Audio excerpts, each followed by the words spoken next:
Alex Tagana here at Precision Systems Incorporated, and we're here to talk about open source software today.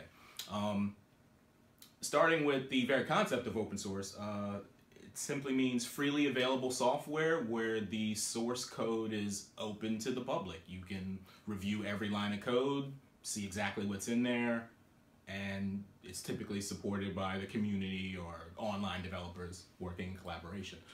Some of the pros and cons of using open source software, we'll start with some of the pros.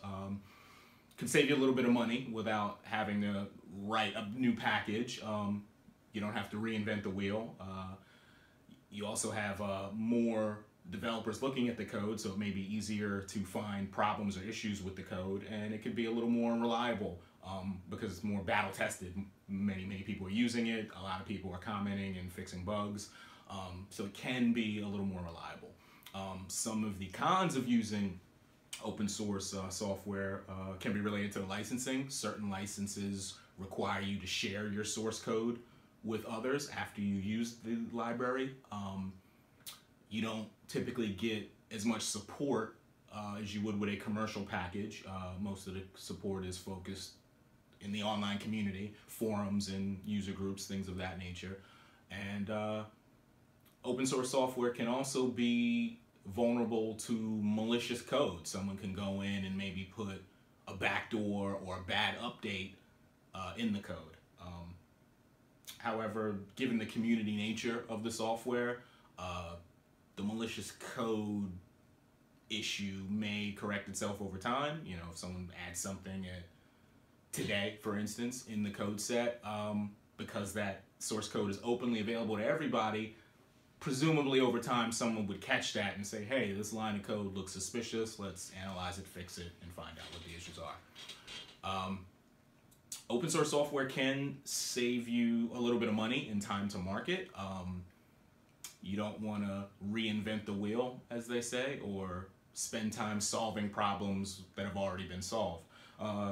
Take like a simple logger, for example, common task that's used in a lot of programs. If you're just writing data to a text file, sure, maybe you can do that in 5-10 minutes, not a problem. Maybe you want to add features to make the log enableable, you know, cut it on and cut it off.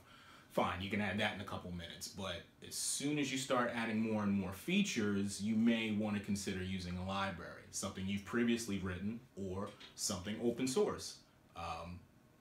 To create a full-featured logger, it's probably going to take you more than an hour. There are several commonly used loggers that you can pull offline and configure in 10 or 15 minutes, and then you just saved a bunch of time and money.